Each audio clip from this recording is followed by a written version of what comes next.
Excellent. All of our members are here. All legal notices have been duly posted, and the court is duly called. Is there a motion to open court? So moved. Second. All right. Will the bailiff please open court?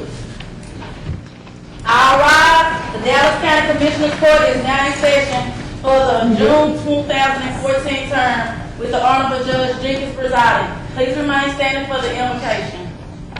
And our invocation today is given by a guest of Commissioner Cantrell. Sorry. Judge and Commissioners, it's my pleasure today to introduce Arthur James. He is the senior pastor for the Transparent Church and also the executive dean of North Lake College. He is a graduate from Skyline High School, the University of North Texas, and the Texas Tech University, where he received his master's degree. While attending UNT, he held Bible studies for young athletes, which led him to co-founding Campus Impact. It's an outreach ministry to college students on the UNT campus.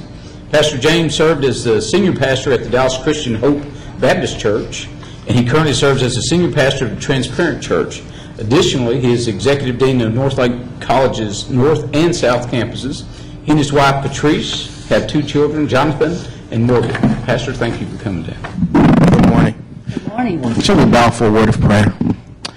Eternal God, we're so grateful for this day that you've blessed us with.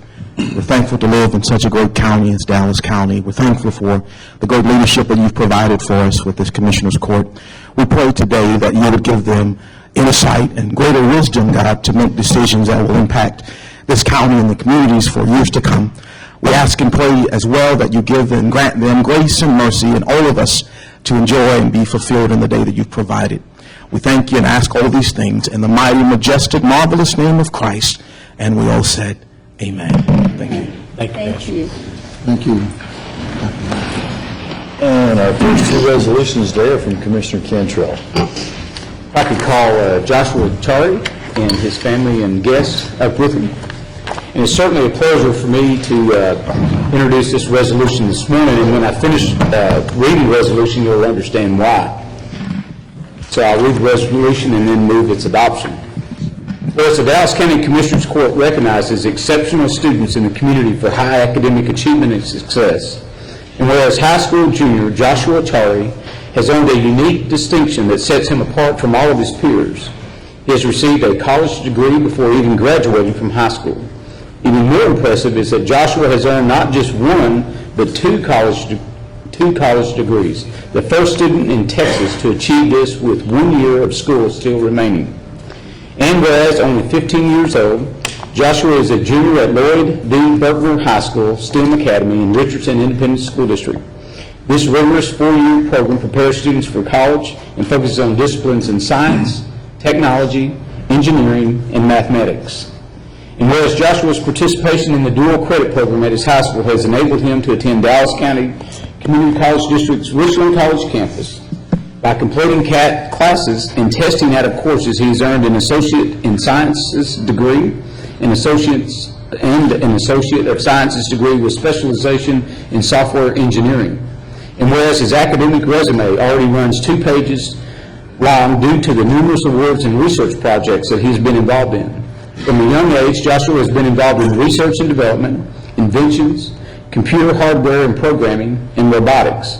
In addition to his demanding academic schedule, Joshua plays on the tennis team, plays the violin in the orchestra at his church, an active volunteer with the Beta Club and the National Honor Society, and is the captain of the Bergner High School Computer Programming UIL team.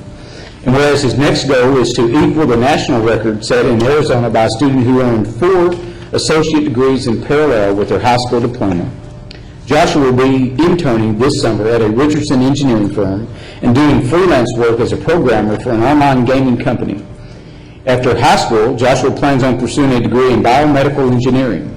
He and his brother Jonathan, a sophomore at University of Texas at Dallas, are the pride of their parents, Raj and Manjusha Chari. Now therefore be it resolved that the Dallas County Commissioners Court does hereby recognize and applaud Joshua Chari on his significant academic achievement and further wishes him continued success in his future endeavors, and I so move. Second. All those in favor? Aye. That motion carries unanimously, Judge. So Joshua, would you like to say something to the court and also introduce, you have another guest with you today besides your parents? I I thank you guys for inviting me here today. I'm very honored by the proclamation. This is my dad, Raj. This is Ms. Eden. She's administrator at the Haro Saldivar, one of the COPC clinics at Parkland, where I work as a nurse practitioner. Well, I just want to say that your background and your willingness to go the extra mile is just unbelievable. You have distinguished yourself amongst all of your peers, in my opinion, and I know that the future holds a lot in store for you, so you're to be commended for your vision and your dedication to academic learning at your age. So.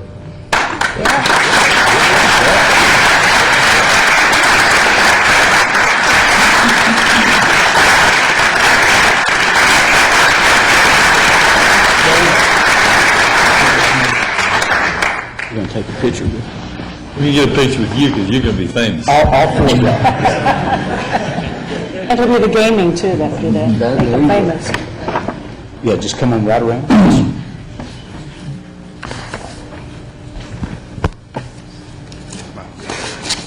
Yes. Oh, yeah. Come on. You can be in the middle. Stand right behind us. We'll Yeah. That's amazing. picture taken. We'll get the whole court in here. We're going to have 3 cameras working, so. Water bottles.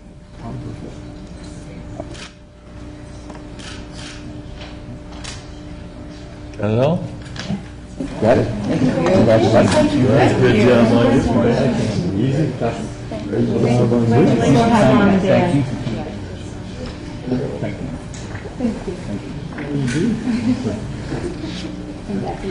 Yeah, good to see you again. Thank you.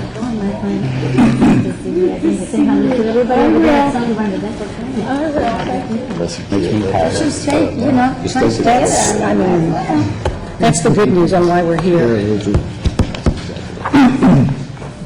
Got a second, Commissioner? Yes, Judge, my second resolution today is the outgoing mayor of Farmers Branch, Bill Glancy, is leaving office after he served the city with distinguished service, and I move it. I'll be presenting a later presentation, so I move its adoption. Second.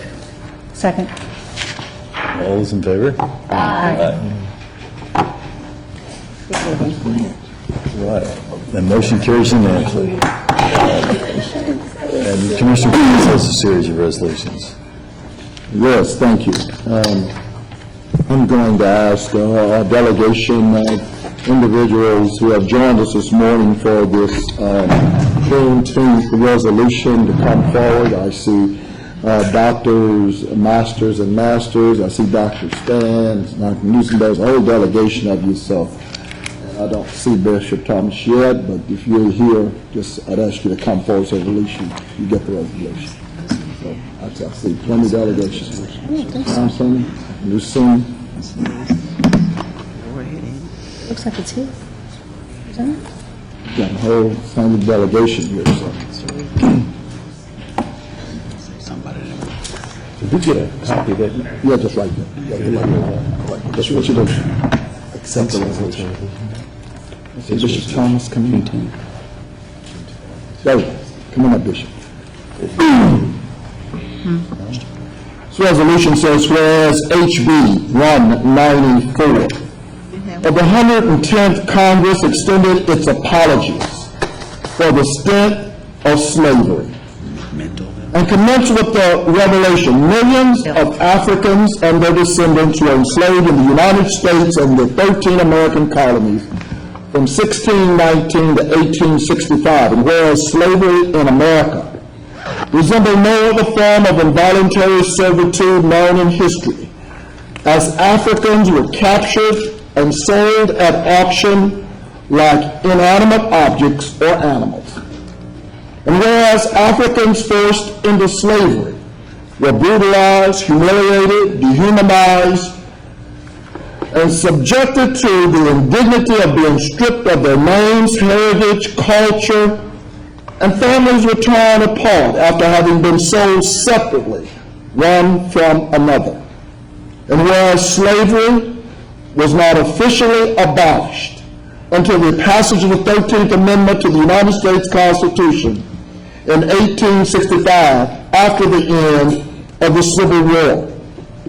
Whereas after emancipation from 236 years of slavery, African Americans soon saw the fleeting political, social, and economic gains they made during Reconstruction eviscerated by overt racism, lynching, disenfranchisement, black codes, and racial segregation. And whereas the system of de jure racial segregation known as Jim Crow, which arose in certain parts of the nation following the Civil War to create separate and unequal societies for whites and African Americans, was a direct result of racism against persons of African descent engendered by slavery. And whereas a century after the official end of slavery in America, federal action was required during the 1960s to eliminate the jure and de facto system of Jim Crow throughout parts of the nation through its vestiges which still linger to this day. And whereas African Americans continue to suffer from complex interplay between slavery and Jim Crow, long after both systems were formally abolished, through enormous damaging loss, both tangible and intangible, including the loss of human dignity, the frustration of careers and professional lives, and long-term loss of income and opportunity. And whereas the story of the enslavement and de jure segregation of African Americans and the dehumanizing atrocities committed against them should not be purged from or minimized in the telling of American history. And whereas on July 8, 2003, during a trip to Goree Island, Senegal, a former slave port, President George W. Bush acknowledged slavery's continuing legacy in American life and the need to confront that legacy when he stated that, and I quote, "slavery was one of the greatest crimes of history," end quote. And whereas President Bill Clinton also acknowledged the deep-seated problems caused by the continuing legacy of racism against African Americans that began with slavery when he initiated a national dialogue about race. And whereas writer, historian, and professor Ta-Nehisi Coates points out in his brilliant academic essay, The Case for Reparation, that African Americans have endured 250 years of slavery, 90 years of Jim Crow, 60 years of separate but equal, and 35 years of racist housing policies after the Civil Rights Bill. And whereas slavery, discrimination, and the egregious impediments to building or sustaining wealth were legislated and condoned by the United States government in all three of its constitutionally affixed branches, and whereas today, according to the Pew Research Center, white households are worth roughly 20 times as much as black households. And although only 15% of whites have zero or negative wealth, more than 35% of blacks fall below that line. And whereas the entrenched gap in wealth is highlighted by the fact that black families making $100,000 typically live in the kind of neighborhoods inhabited by white families making $30,000. And whereas in the 2010 Justice Department filed a discrimination suit against Wells Fargo alleging that the bank shunted blacks into predatory loans regardless of the credit worthiness, and had an emerging market unit specifically targeting black churches, and its template of discrimination revived through the American banking institution. Therefore, be it resolved that the Dallas County Commissioners Court is hereby acknowledged that Juneteenth and its historical mimicking of freedom is just that, and that the United States of America is derelict in its promise to life, liberty, and the pursuit of happiness to the African American people. Be it further resolved that the dereliction that has caused 400 years of significant wealth to millions and significant suffering to the descendants of those who have been enslaved Africans who built this country should be satisfied in some way with monetary and substantial reparations to same. So moved. Second. All those in favor, signify by saying aye. Aye. Any opposed? Doc, Motion carries unanimously. Stan, you have a comment. I want them to receive this on behalf because it talked specifically about the fact that Wells Fargo targeted churches.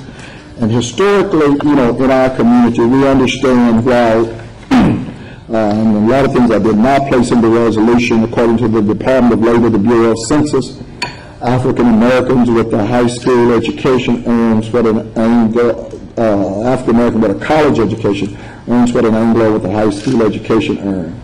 African Americans with the same and similar credit history is 4 times less likely to acquire a home mortgage loan.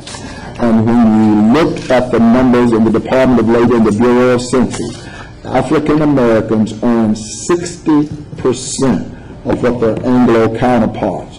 Therefore, if you do the numbers, 60% still equates to 3/5 of a person, which was the basis for which the so-called march toward the 13th Amendment started.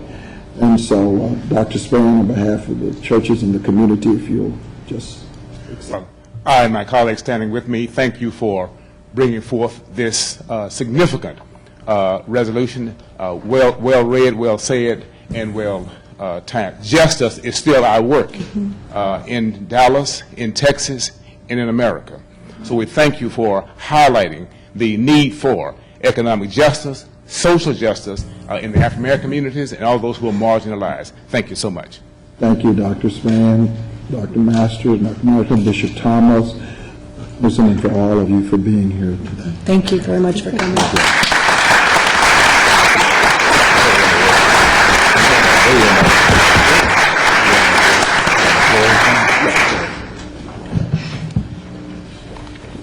The next resolution is Anita Robert? Robert. She's got a delegation. I was always showing. All right. Whereas the Dallas County Commissioners Court takes special notice when an individual is given long and faithful service to Dallas County, and whereas Ms. Anita Robert was born in Abernathy, Texas.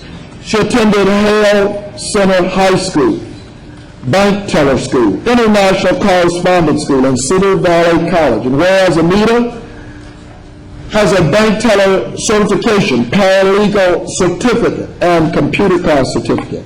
And whereas Anita began her Dallas County career on July 16, 1988 in the tax office as a part-time motor vehicle clerk. And whereas on June 1st, 1989, Anita was promoted to motor vehicle clerk 2 and has continuously served in the tax office in position with various responsibilities to include motor vehicle clerk 3, motor vehicle representative, where she currently serves.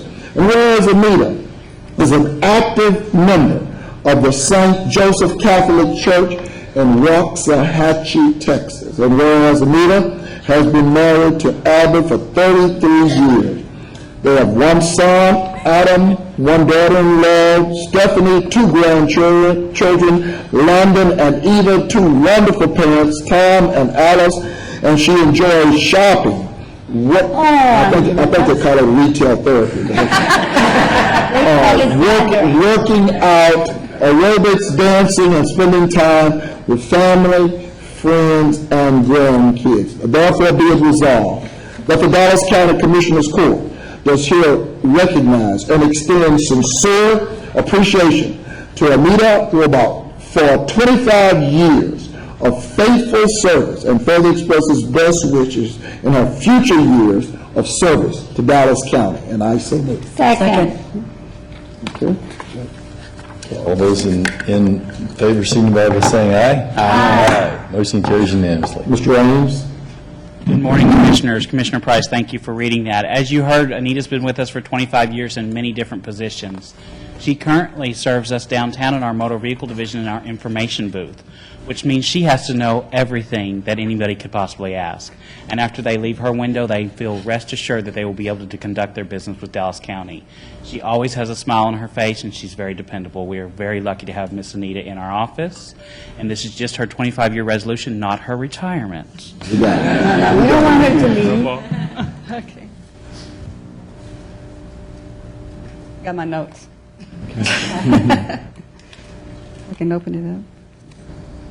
Okay, thank you. Thank you. Well, it's a blessing to be here and everybody here. Okay? It's been a great opportunity, great people, a great position. I enjoy serving people and will continue to do so.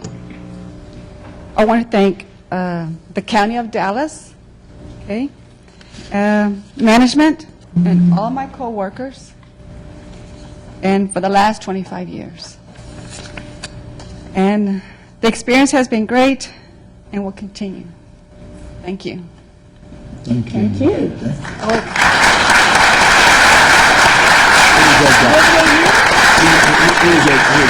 Young man, My husband, Albert. Did you just marry him when you came to work here 25 years ago? No, I married him back home in my hometown, Hill Center. they didn't marry 33. Yeah, I got it. I was trying to help. Oh, okay. Well, thank you for all your service, and we're very, very happy that you're still going to continue. Okay, thank you very much. Definitely our fortune. This room would like a picture of Please, bring that delegation, that whole that delegation, come on. Mr. Wallace, where are you? Okay, there you go. And colleagues, Judge, while everybody's coming here from the tax assessor collector, I want to say that last Wednesday, June 11th, I have the pleasure to swear in Mr.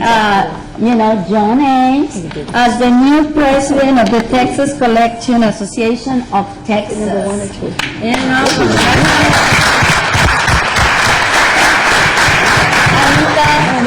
You work for a department that has leadership in the House. Yes. Yeah. And Some of y'all gonna have to leave this truck. No. Come on back. And then take the stairs back. Take the stairs as a riser so we can be sitting. there we go. We love the taxes raise. Are we there? Because otherwise, I always get cut off. Young lady behind the judge, if you go that way for me. There we go. Let the honoree come to the center a little bit. Oh, this way? Okay. Let her husband go that way so I can see him. Okay? Mr. Rivas. That's good. Everybody's in? Let's do And we're in. it on 3. Everybody, 1. Tax. And, okay, everybody's in. One more time. I can't see who blinked. 2, and thank you. Thank you guys for all. Thank you. I want to see Miss Anita over there. Thank you very much. Good to see you.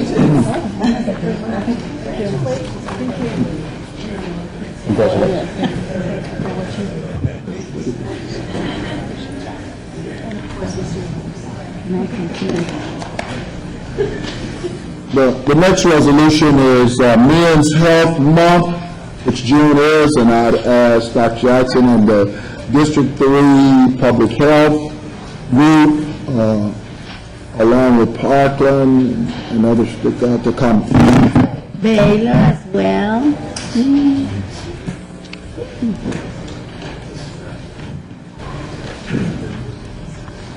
Whereas June is Men's Health Month, created with the purpose to heighten the awareness of preventable health problems and encourage early detection and treatment of disease among men and boys. And whereas in the United States, men average a life expectancy of 74.8 years, as compared with women of all races, we have a life expectancy rate of 80 years.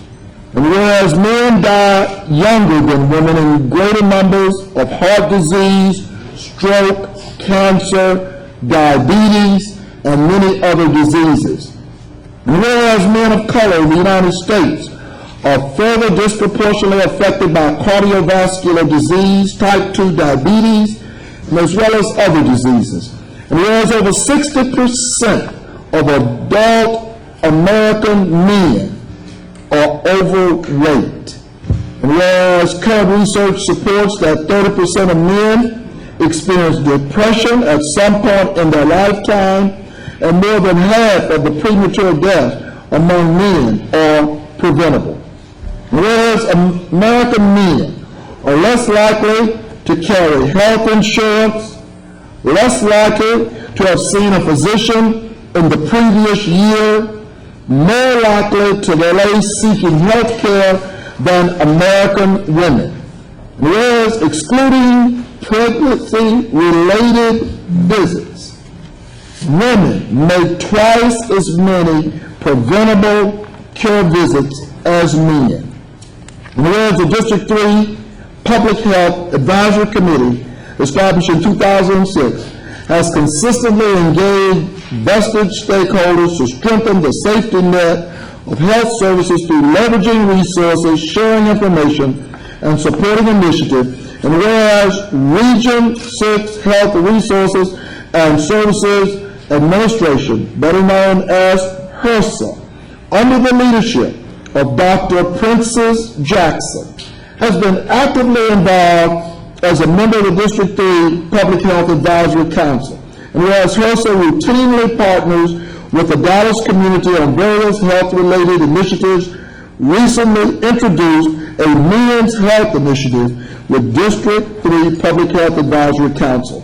And whereas HRSA and District 3 Public Health Advisory Council stand in unified support of Men's Health Month and the continued work needed to engage boys and men in managing their health-related needs. Therefore, be it resolved that the Dallas County Commissioners Court is hereby declare Men's Health Month and the diligent work of the members of District 3 Public Health Advisory Council and their vested partnership with Region 6 Health Resources and Services Administration in seeking to address and improve health access, health awareness, early detection, and treatment for boys and men residing in Dallas County. And I so move. Second. All those in favor? Aye. Aye. Any opposed? Motion carries unanimously. Dr. Jackson? Thank you, Commissioner Price. Many thanks to all of you who have approved this month as Men's Health Month. I would like to say to you, let's take this great opportunity to focus on the power of prevention, to heighten awareness among men of preventable illnesses like heart disease, high blood pressure, and diabetes, which takes a significant toll on men. During Men's Health Month, we encourage all men to take a power step toward prevention by making healthier food choices, avoiding smoking, staying active, reducing risk for injury, and scheduling a checkup. With the Patient Protection Affordable Care Act, men now have access to many preventive services at no extra cost. Remember, it's never too late to get healthy. Once again, thank you, Commissioners, for your time and your attention to this worthy cause. Well, I want to say to me and Dr. Jackson, 7 out of 10 baby boom women will outlive their husband. Most of the women can be expected to be widowed 15 to 20 years. Men start out ahead. Out of 115 males that are conceived, for every 100 female. That's at the start, but it's downhill from there. 3 out of 4 times more likely to be autistic, boys. SIDS is 1.5 times to be more common in boys. There's a dyslexia of 2 to 3 times more often. Teenage boys die at twice the rate of girls. They talk about men who are 2 times more likely to have hearing loss, 4 times more likely to commit suicide, and 84% of them commit suicide after the age of 65. They account for 92% of the workplace death. And it just goes on and on. And some of the reasons we talk about access, but a lot of this is the taboos. Men don't take off from work because they say if they're sick, they'll lose their job. The cultural socialization is big boys don't cry, you know. No early routine medical exams. Some social taboos are embarrassing. So I just want to say to the committee, thank you. This whole piece on obesity and Ron Session and Parkland, thank you. You guys have been doing this for years. Yours comes up in September? In November. It's November. But we needed, this is the Men's Health Month. We're wearing blue, and we expect all men to get checked up and get checked up, okay? And if the women really love us as they say they do, they'll make you go. Yeah, right, okay. That went over. Okay. Dr. Jackson to District 3 Health, thank you all, and thank you for what you continue to do in the community. Thank you, Commissioner. Thank you for all the women.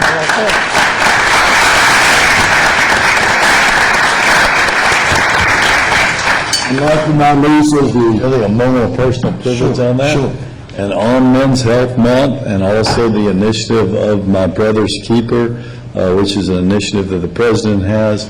Our own Dr. Terry Smith is going to be going to the White House on June 25th to hear about those initiatives and see if we can't find a way to bring some money and some help back to our young people, both in men's health and also in the 2 issues that deal with juvenile. So we're glad to have her all. You know, and the real travesty in terms of talk about social taboos and kind of a play on what I was dealing with earlier with regards to the whole thing of Juneteenth. In the African American community, so-called middle-class African American health is no better than socio-economic, those who are considered to be poverty.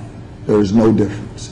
And so it is back to the whole socialization and how we deal with the issue of health personally. And that being said, the last one, my colleague's indulgence is kidney disease. And I'll ask that delegation to please come forward.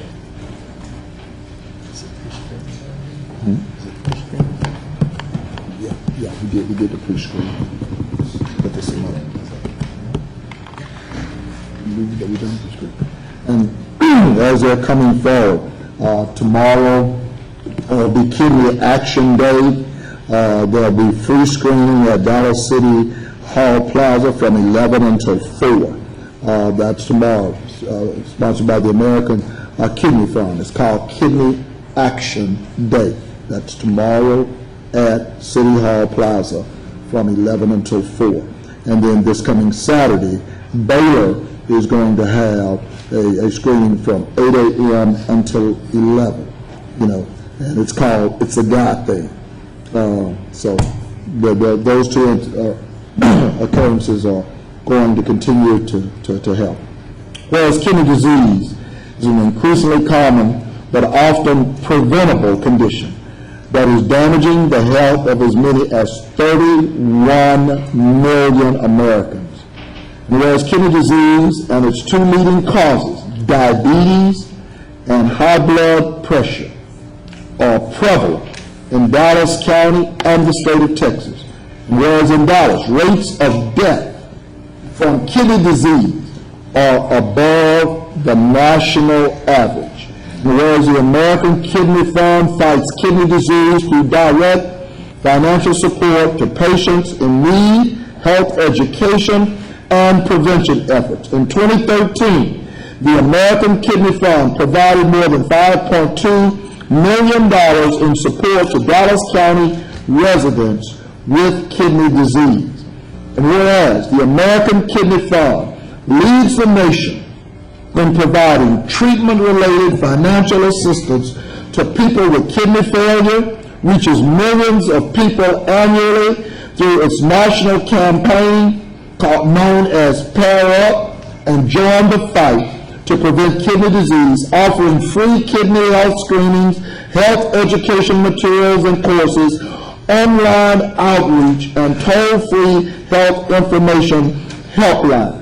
Whereas the American Kidney Fund will host Kidney Action Day, a free family event featuring kidney health screening, local entertainment, and other community service to raise awareness of kidney disease at Dallas City Hall Plaza on June 18, 2014. Now therefore be it resolved that the Dallas County Commissioners Court, in support of the efforts of the American Kidney Fund to prevent kidney disease and improve the health and well-being of individuals and families affected by this disease, does hereby pair up with the American Kidney Fund, proclaims June 18, 2014 as Kidney Action Day in Dallas County, Texas, and in collaboration with these partnering agencies, urges Dallas County residents to protect their kidneys and save their hearts with early prevention, detection, and treatment. So moved. Second.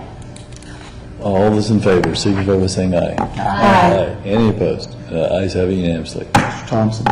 Commissioner Price, Judge, Commissioners, we're very fortunate to have David Frazier here with us from the American Kidney Fund.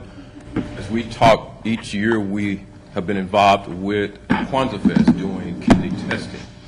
So to have David here this morning and to have the event on tomorrow at City Hall is very beneficial. As we recognize in Dallas County, when we look south of the Trinity, we see the number of dialysis locations.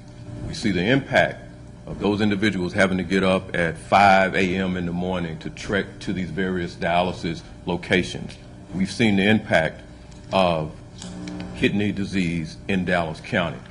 But now we have a partnership where David will introduce not only what the Kidney Fund does, but also his staff, but the financial resources that they will provide to these individuals.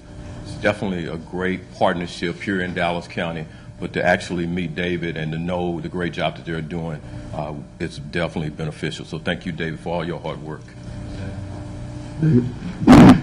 Zach, thank you, and Commissioners, thank you for having us here, and Commissioner Price presenting the resolution in support of the American Kidney Fund. We're proud to be here. This is our first time doing a major outreach event in Dallas. We do about 30 of these events across the country every year. We've had Dallas on our target because of the indicators, as the Commissioner and Mr. Thomas has addressed. Last year, the American Kidney Fund, with our mission of providing financial support, provided more than $200 million to 66,000 dialysis patients across the country in every state. 1 out of every 5 people get financial aid from us so they can obtain their insurance and continue that care. Without that care, their life is severely impacted. We recognize the disease state here in Dallas. In recognition of Men's Health Month, men are at extreme risk. You know, hypertension and diabetes will lead to kidney disease, which is the #9 killer. So tomorrow, Kidney Action Day, City Hall Plaza, 11 to 4. Thank you for having us. We're proud to be here, and we're looking forward to continued support. And thank you for the partnership with the County Department of Health. Thank you for all you do. Thank you. Thank you very much. Please.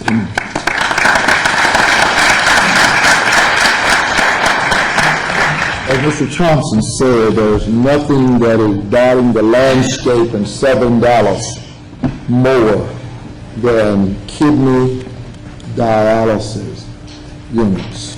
I always say, you know, in a very joking, unfavorable manner, that it's the only thing that's rivaling 7-Elevens in our community.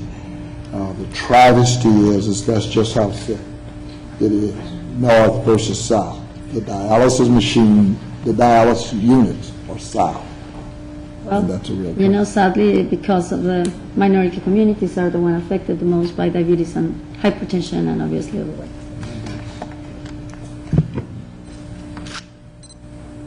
Commissioner.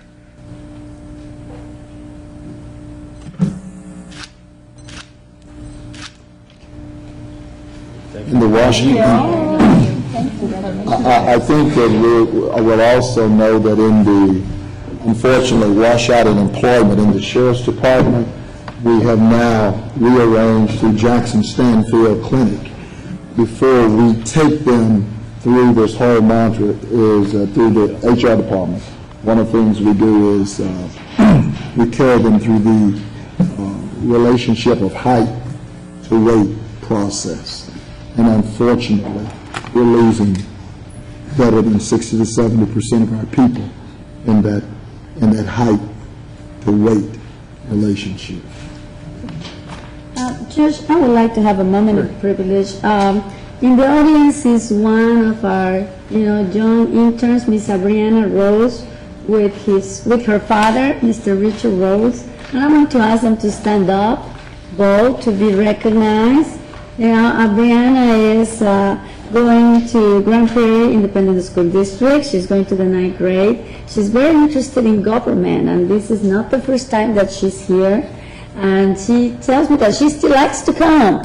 So, Abriana, welcome again to Dallas County. I hope you have a fantastic summer with Road and Bridge 4. Mr. Rose, thank you for allowing Abriana to be part of us. We appreciate you both. Gracias. Thank you.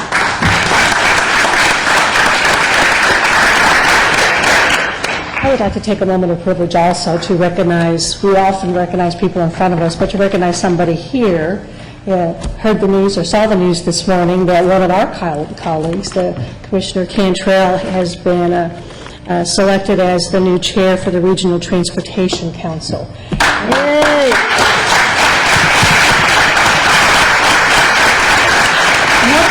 Commissioner Cantrell, all the money has to come to Dallas County. Not only The east side, right? and all the good projects, of course, but all the years of service he's put in will come to fruition. Well deserved and great leadership as well. Thank you. And that's coming from your colleagues. I know. So we love you. Well, they understand not only Hard work.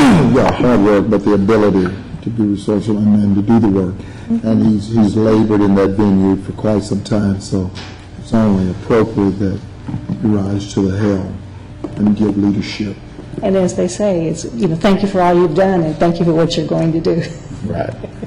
Shakespeare says, heavy is the head that wears the crown. Thank goodness I don't have a crown. Well, it's all great news. Your names, Commissioner Cantrell, just keep moving on. Thank you, Judge. Our next item is our consent agenda. Anyone want to move the consent? So move. Second. All those in favor signify by saying aye. Aye. Aye. All right, motion carries unanimously. Hold on just a second, Judge. Yeah, hold it. Yeah, right.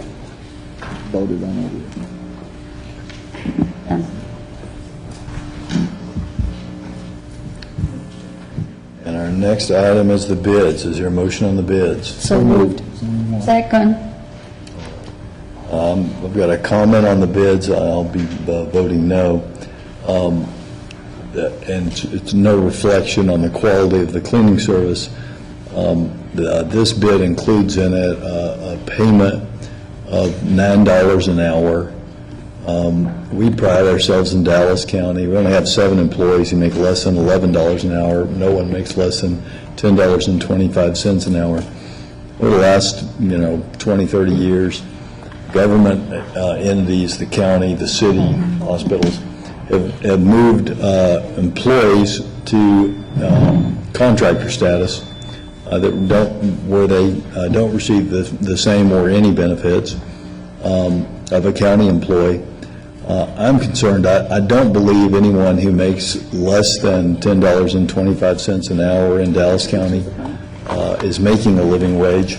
I'm concerned because our state's made a decision not to expand Medicaid, and so a single person with 2 dependents making less than $10.25 an hour cannot qualify for a health care subsidy, which means that they cannot get health care other than going to Parkland or an emergency room.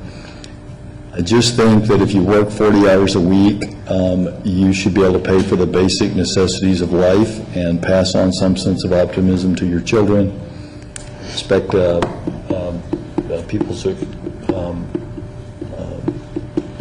disagreement to the extent that they do, but that's where I am on this, so I'll be voting no. Well, and Judge, as I said, I did see Mr. Basson's analysis of living wage, et cetera, if we were going to do that. And if it's in our bids, if we want to say to the taxpayer across the board that this is the way this court is going to function minimally, then that's all well and good.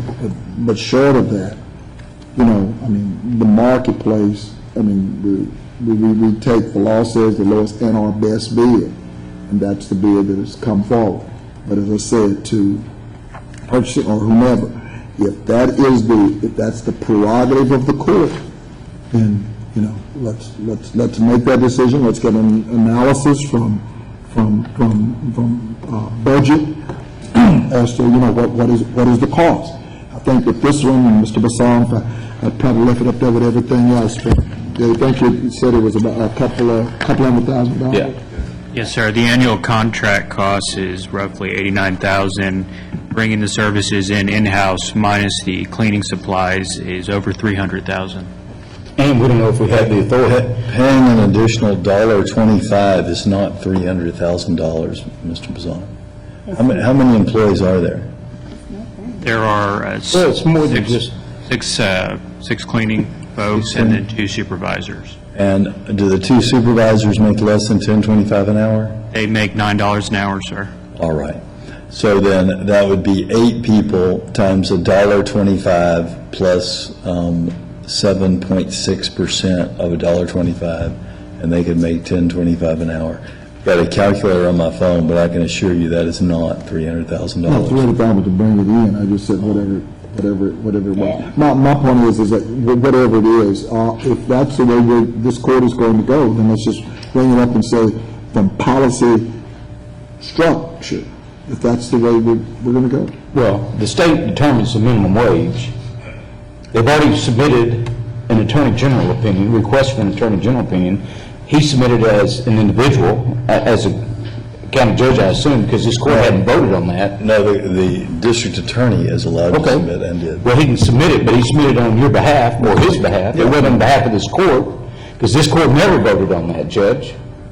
Did they? That's correct. That's correct. That's correct. And it specifically asks, it says that if the court wanted to consider this, what is that authority? So it's not... But this court has not considered that. That is correct. Okay. It's asking for guidance, should the court choose to consider it based on the guidance that is given through the AG process. Because, Commissioner, I think it's your position that we have to take the low bid, and it's mine and the DA's position that the local government code allows us. Lowest and best bid. That's right.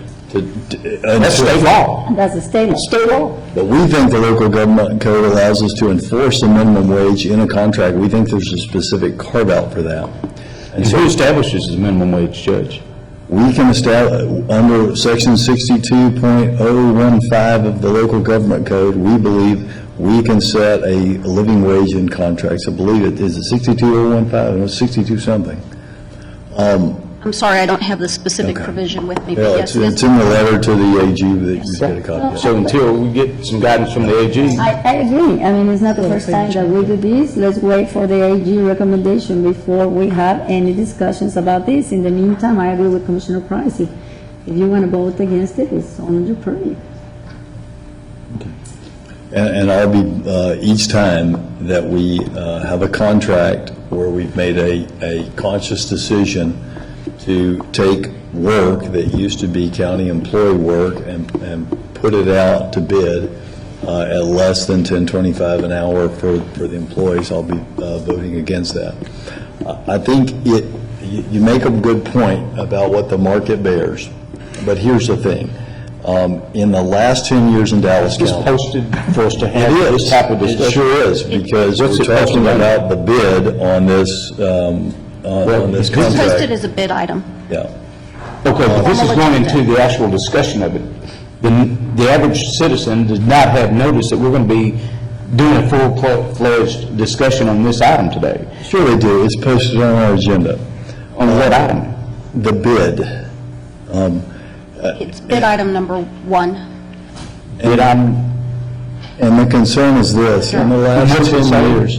Well, Judge, I just had a point. I'll let her answer your question. It's I bid item number 1. That's the annual contract for janitorial services for the Henry Wade Juvenile Justice Center and the Juvenile Justice Alternative Education Program. That's how it's posted. Okay. It's the three, with 3 attachments. Okay. Include the court order. Where does it say that there will be a discussion on minimum?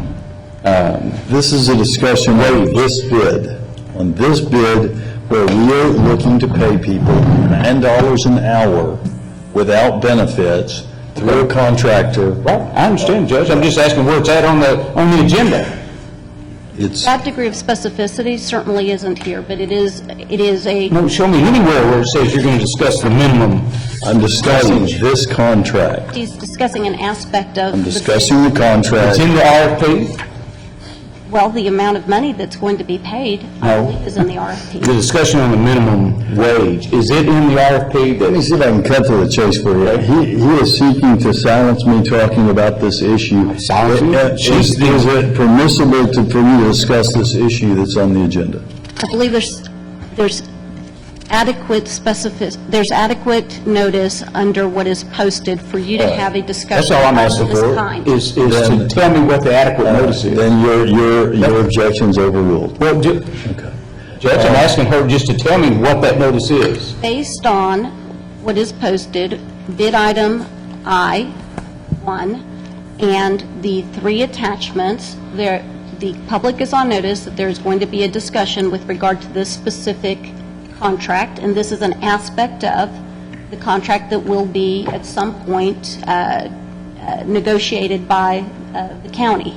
And so I do believe that this is a item that is relevant to the bid. Okay, well, can I just ask one more question? Yes, sir. So if this court voted this contract down today because they do not provide minimum wage, would we be doing something legal? Well, we're not in that situation, as I understand. Well, I may change my vote if we're going to do that. I'm just asking, can this court legally vote this down today based on minimum wage? No, I would say to you, no, that is not an appropriate reason for this court to vote down this contract if that is the sole reason why the court is doing that. Okay, so then how is the minimum wage issue an aspect of this if that's against the law to do that? His comments were that the individuals were being paid $9 an hour, which I believe is information that is gleaned from the bid information, and he's making comments related to the sum of money that is being paid under the contract. But that doesn't get you into the minimum wage. Commissioner, I've got enough information to overrule your objection, but you're welcome to comment on this bid, all right? But I'm overruling your objection to stifle comments on the Judge, you can call it stifle. Okay. I call it following the law. And what I'm going to do is I'm going to excuse myself while you debate this issue, and then you can determine whether or not it's a violation of the meeting. Thank you. I don't think the DA is giving good advice on it. Thank you. I don't think it ever hurts public debate for the commissioners and the judge to let the public know why they're voting the way that they're voting. I'm extremely concerned with the fact that in Dallas County, in the last 10 years, and Commissioner Price alluded to a lot of this in 2 of his resolutions today, but we've seen the poverty rate in Dallas County go from 18% to 24% just in the last 10 years. We've seen arguably the best recovery from the recession in this country, and yet we see more and more people needing to go to Parkland for health care because they don't have any other mechanism to get their care. The market is not paying a living wage right now in too many instances in Dallas County. There are too many people that are trapped in the system where they're forced to make poverty wages, and they work 40 hours a week and cannot meet the necessities of life. I've come to this conclusion looking at a lot of factors, meeting with a lot of people, sitting in emergency rooms and watching people try to get care. And respectfully, I'm not going to vote for any contracts that pay less than $10.25 an hour. And that's all I have to say on the issue.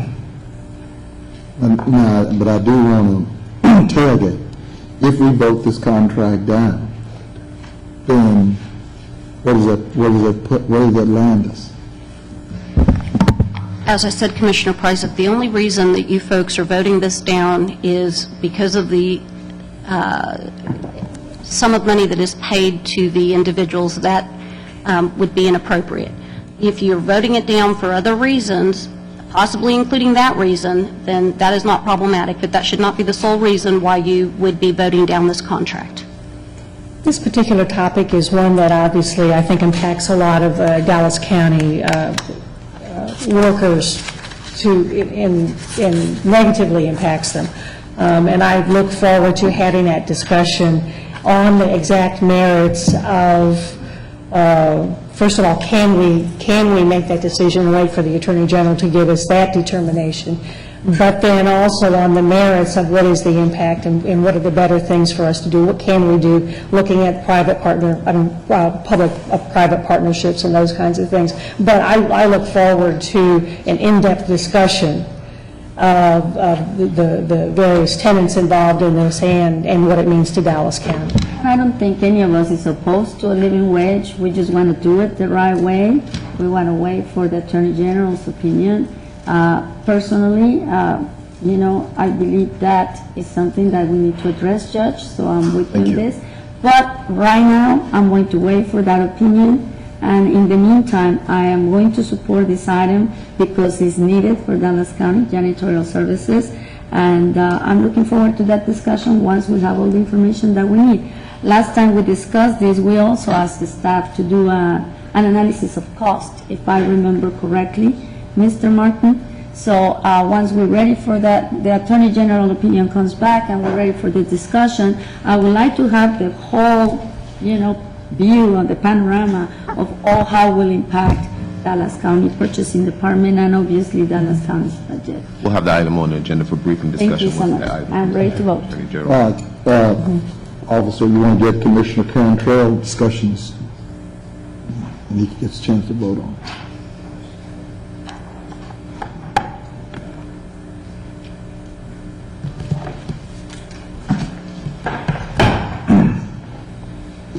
Question's been called. All right. There's a motion and a second. All those in favor signify by saying aye. Aye. Those opposed signify by saying nay. Nay. The ayes have it, 4-1. All right, and next we will go to the public hearing. Mr. Chairman, I move to open the public hearing for the Housing Choice Voucher Program 5-year annual plan. All right, is there a motion? Second. There's a second, and all those in favor signify by saying aye. Aye. Aye. Motion carries unanimously. Mr. Thompson, please come forward.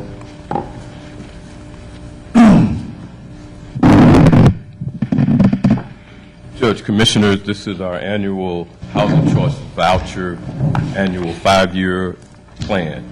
Basically, HUD requires us to publish the 5-year plan in the paper, and we have done that on, the notice was published in the local newspaper on April 26th. To date, no one has given any comment. It's been available at Dallas County Health and Human Services for comments. We've done minor changes to the administrative plan per HUD regulations, and so therefore we bring forward to you our annual plan. I want to remind everyone that this is Dallas County Housing Agency, and right now we have around 4,000 housing vouchers available in terms of leased vouchers, and we basically have around a number of people on our waiting list, and I think our budget is around $24 million that we allocate for housing choice voucher. Has that been, excuse me, Mr. Thompson, has that been consistent? Pretty much, it's level, let me call it level. Has the plan fairly been level over the? Well, as everyone recognized, based on the sequester, HUD had asked all housing agencies to look within their program to make the necessary reductions. We have done that. We also want to remind the court that HUD is also looking at us utilizing our administrative fees in terms of our program, or they will recoup those administrative fees. So right now, we're working to use our administrative fees as it relates to operational aspect. Any funds that are not utilized will be distributed. That's not just Dallas County Housing, that's all housing agencies in the United States. And what has the sequester, I know you made the adjustments ahead of the game, but approximately what has the sequester impact been in regards to? Well, two things. You have, in terms of sequester, you have limit in terms of full-time staffing that you can have available. You also are going to reduce the number of people that you're able to bring off your waiting list because of the sequester. And again, I won't speak to a potential or ongoing lawsuit that talks about the area. So the zip code issue is always a challenge. And so those sequester, along with the potential aspect of that lawsuit, could definitely hamper what we're able to do here in Dallas County. But again, we're an opt-out program, meaning that we're not a housing authority, and everyone gets us confused. We're a housing agency. And so we don't acquire property. We don't go out and buy apartment complexes. We receive our vouchers based on an opt-out process. So we're different than what you see with housing authorities. So it's purely a voucher program? Purely a voucher program that's only provided, we only have vouchers when there's an opt-out of available vouchers.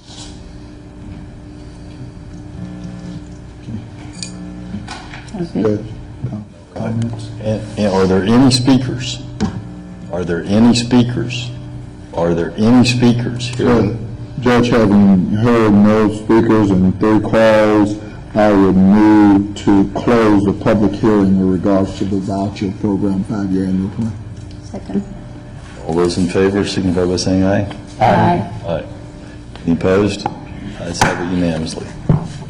Next, we'll do orders, Just a second, Judge. We're moving on. Oh, sorry, didn't get it.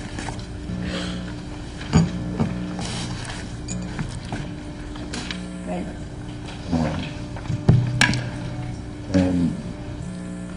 Next, let's do orders K 1 through 24. So move. Second. Any discussion on K 1 through 24? I did have a question on 21 for purchasing. What items are we looking at for this specific interlocal? Just give us the option search and use the particular interlocal agreement or anything that those agencies solicit. So there's nothing specific that we're looking at? Specific. We use a lot of interlocals to do interchange to see what the best pricing is available. It's another tool in their arsenal to buy. I think we've done it with District 10. I just saw District 8 on this. I didn't Yeah, we have several. in another area. Any further discussion? Hearing none, all those in favor signify by saying aye. Aye. Any opposed? The ayes have it unanimously. We now have a time-sensitive court order. Is there a motion on that? I believe there's only one. So moved. Second. Any discussion on the time-sensitive court order? Hearing none, all those in favor signify by saying aye. Aye. Aye. Any opposed signify by saying nay. Ayes have it unanimously.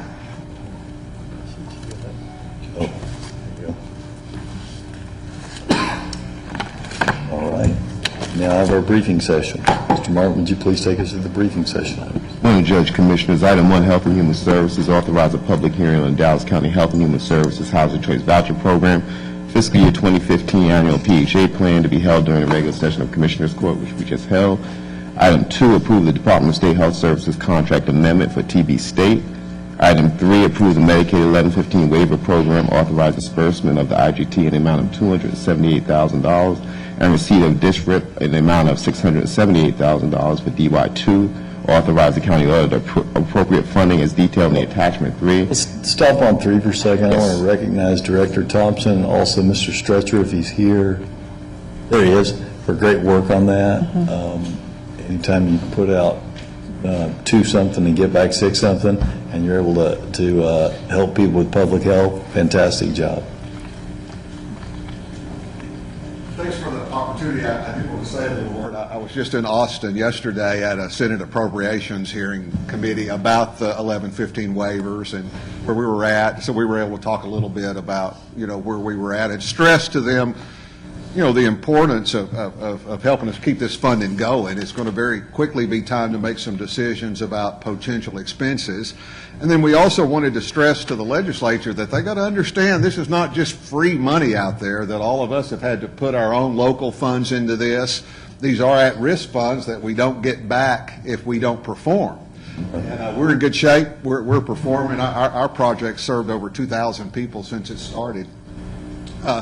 So I think it was important, and we appreciate it. This is a good work that's really trying to make a transformation change on our system. Well, Judge, if you will, not only has HHS reused their number, and of course Mr. Stretcher navigates, but we're also kind of keeping watch, if you will, over the collaborative in the region, bless you, to make sure that the other individuals who are engaged in this process with their metrics and all, we're portaling that through our committee. And so it's not just selfish in Dallas County. We realize this impacts all of us.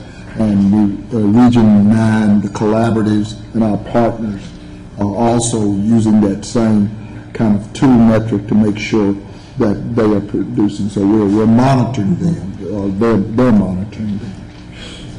But, I do want to give a lot of credit, Commissioner, to both you and Dr. Daniel. I think Parkland's embracing of the need to make sure we community-wide show the impact and benefits has had a lot to do with the leadership you guys have shown.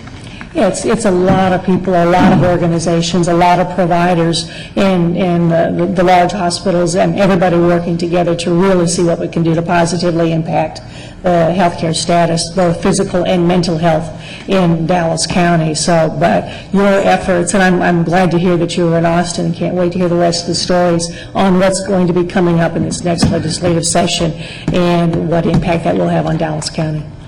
I may have used the opportunity to speak some further about the inequities of North Star funding. It was kind of interesting. The state staff actually, in one of their slides, showed all the increases that came out because of the new funding and where the increases were, and there were 20% and 10%, and North Star's increase was 0.6%. So I did point out, their very staff, you're not showing us a lot of love here with North Star because we continue to serve about a third of the total people, more than most of your big counties, and yet the money doesn't follow us. Yeah, I was thinking love is nice, but the funding would be appreciated. But they didn't write any checks or offer any additional dollars right there, but perhaps the pressure will continue. Thank you very much for your efforts. Thank you, Judge. Commissioners. Item number 4, approve retention by Health and Human Services of Environmental Health Division of Vehicle RWs 026 for animal control activity. Item 5, approve the fiscal year 2014 Old American Acts program contract addendums and the attached program services budgets. Item 6, approve the agreement between Dallas County, DAAA, and site sponsors Concord Missionary Baptist Church, Elmwood United Methodist Church, and Umphress Road United Methodist Church independently for use of their facilities, transportation services, and responsibilities outlined in the program for the Older Adult Services Program Agreement. Item 7, approve the agreement with the independent nutrition sites as referenced herein and reflected in the attachment to your briefing. Item 8, Human Resources recommends approval of payment of outstanding invoices in the sum amount of $14,000 to Chartwell Staffing. Item 9, IT recommends execution of the Lilacs Inc. contract and authorize the Office of Information Technology to proceed to the establishment of personal services contract for the Senior Systems Analyst. Item 10 recommends approval of the term of Amendment 1 from June 20, 2014 through July 19, 2014 at the not to exceed amount of $39,000 which is an additional amount of $11,000 for a contract, extended personal services contract. Item 11, operation, approve the updated DRR Communication Technology Services Service Agreement, CTS. What was the young man's name this morning? The guy you did? Joseph. Joseph? Joshua. Joshua? Let me get him. You want to offer him the job? I see, I want to insert a new contract. You want to grab him now, Commissioner? Contract. We can't afford it. Oh, we can't afford it? Probably can't. Before the price goes up. I'm trying to get him before that price goes up. He could probably demand a healthy price right now. Item 12, tax assessor collector recommends approval and execution of the contract update with Dallas County Schools effective October 1, 2014. And Judge, Commissioners, that concludes your briefing agenda. Mr. Brown, you have any bring-ups? I think that's it. Judge, you have two speakers. Don't answer, yeah, we have speakers. And I still want to speak to 12. And I appreciate all the Dallas County Schools have done over the years. Yeah. One of the things, as we sat down and discussed this, we looked at what Harris County does and Dallas County does, and the whole issue. I'll say to Dr. Sorrell that while I've looked at the facts regarding the proposed increase, I think that what is fair, that budget not be hit all at once, and that we do phase it in. I was for all at once, but I think it's reasonable to talk about phasing it in, and if that's the direction. That's the recommendation of the tax assessor, a 3-year phase. I think that's fair, but I do think this is a matter of equity. And when I look at, percentages and kind of where they are, budgets and all, I've got to go there. I'll admit that I did not come in here with that particular position, but I've come around to that position. So I want the record to be real clear. I want to be in the ambiguity about. That you support the phasing of the I payments. oppose the phase in, but I do support, full. Measure. Yeah, full 14. And Mr. Martin, if you could speak to this, I think a concern that or a position of some people at Dallas County Schools is that since they're only able to tax 1 penny, that if they pay by a parcel, that would amount to 7-point-something% of their tax rate. But is that their only source of revenue, their tax rate? Not from the public source. No, I've it's seen not. their But budget, their total budget is about, from what I got off their internet, is about $129 million. Okay. Yeah, but that's really not the issue. The issue, and I got that, but and some of us have, as I said, have spoken with them. The issue here is really one of equity and processing, et cetera. And if we did something similar to what Harris County did, all we would do would be shifting the burden. The costs are fixed in terms of how our tax assessor and collector generates all of this with all they has to do. So that's fixed. So, but if we go down that scale of parcels, then we're going to see the larger parcel holders have to pay more while the decreases on the other end. We don't want to do that. This whole issue is about equity. Because there's a per parcel cost. So if the cost per parcel for the tax assessor is at a particular level, that obviously if you've got fewer parcels, then that's going to be your cost there. But, and I understand that proportionally for the amount of taxes raised, that the county school district does pay a higher rate just because they do have a lower amount. But I agree too that if there is a set fee, there is a set cost that is borne by the tax assessor, that for equity's purposes, all of the entities that share in those services by the tax assessor should be charged the same rate. And I want to thank Dr. Sorrells for the information. I have not had a chance to read it all, but I see that it's about a 1%, which is, of their budget. So I will favor as well, like Commissioner Price, and I believe everybody right here, FA seems to help them alleviate that. And thank you to staff. I know this has been an arduous task. Staff has really spent a lot of time and energy. Mr. Ames along with our staff, so. And Dallas County Schools, Mr. Sorrell as well, for other help and partnerships, today, in the past, and hopefully in the future, we'll continue to work together. We have two public speakers today. Will the board please read the rules of decorum for our public speaker? Did we bring up? At unclosed, which the district attorney did not feel appropriate to discuss unclosed. Do you want to discuss that now in open, which we could bring to open?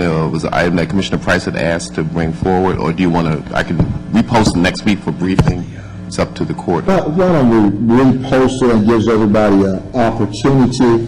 I would appreciate that, because I was unaware of some of the I will actions repost that it for were briefing taken. discussion. It was the Ryan White Planning Council. I wanted to talk more, I didn't want to talk about the planning council. I thought I was going to talk specifically about an individual, but apparently I don't mind talking about the planning council, and you just need notice, so. Yes, I will repost it Just next repost it. You That's can right. talk about the individual, but because the individual's not a paid employee, they're saying we have to talk about the individual here in open. Works for me. I'm fine with that. It's just that, and the only reason I put council down there, because he advocated, he was speaking for the council. Okay? Well, let's get more information and we can talk about it. Okay, got it. Okay, well, I'm glad we'll check. Okay. Yeah. Okay. All right, so that's going to be reposted, and you're up. Can you read the rules of decorum for our speakers? Our commissioners' court attendees are hereby advised that this meeting is conducted in accordance with the provisions of the Dallas County Code, Section 74871. Visitors and registered speakers are to preserve order and decorum at all times. Personal profiling or slanderous remarks are not appropriate and will not be allowed at any time during this public meeting. Any and all clauses to be kept brief and observance of time constraints. Disruptive visitors and or registered speakers may be removed and are subject to the penalties provided in the state of Texas Penal Code, Sections 3A.13, 42.01, and 42.05. Registered individual speakers are limited to a maximum of 3 minutes, and a maximum discussion on any one topic is limited to 30 minutes. And our first speaker today is Mr. William Hopkins. Mr. William Hopkins, Mr. William Hopkins. And Mr. Hopkins is not here today. Our next speaker is Mr. Benny Jeffrey. Mr. Benny Jeffrey, Mr. Benny Jeffrey. And our speakers are not here, and so we are now adjourned to closed session to consider matters under Chapter 551 of the Government Code. Any action as a result of the closed session will take place in the subsequent open session. Closed session begin momentarily.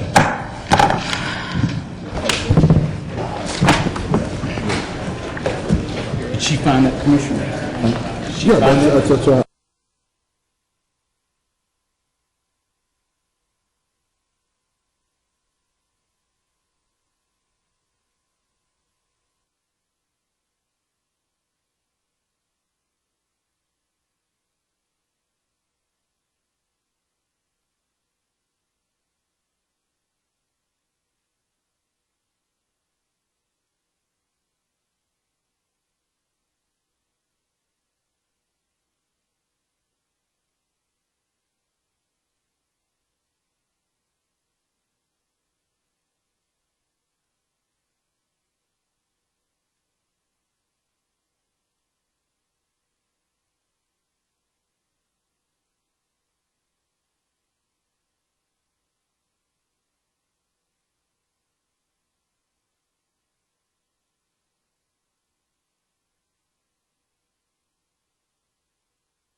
Sorry. Not to my knowledge. Okay, wait. You asked me if I was going to vote against it. I said no. I didn't say I'm voted aye. I never voted aye. But what I'm doing.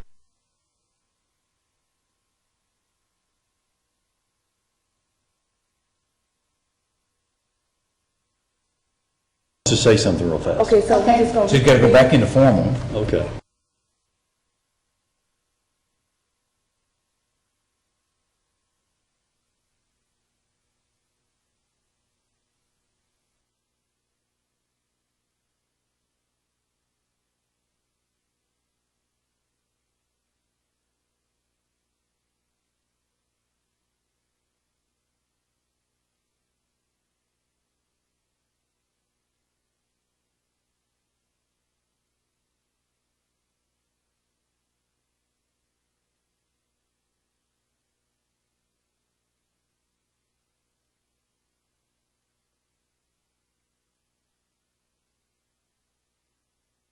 Because you weren't here. Just change it.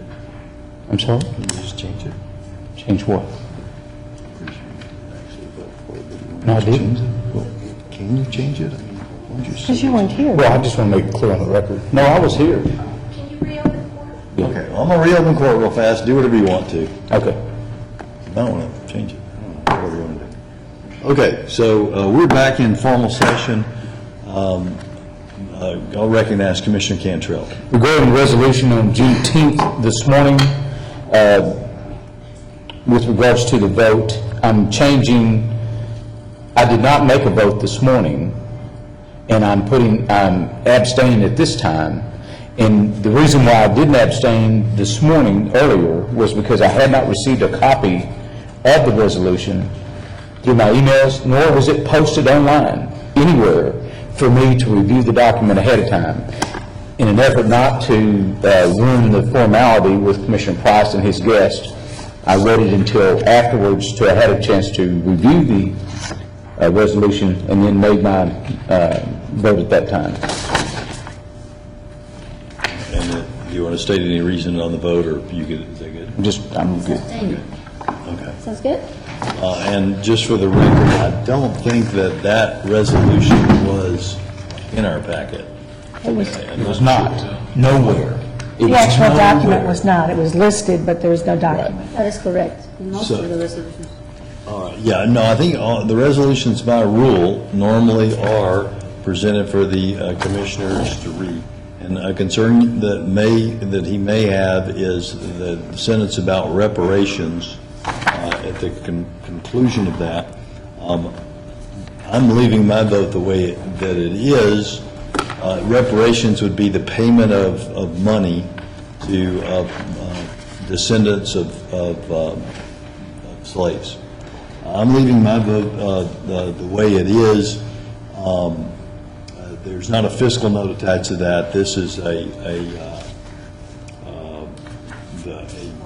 the body's expression of support for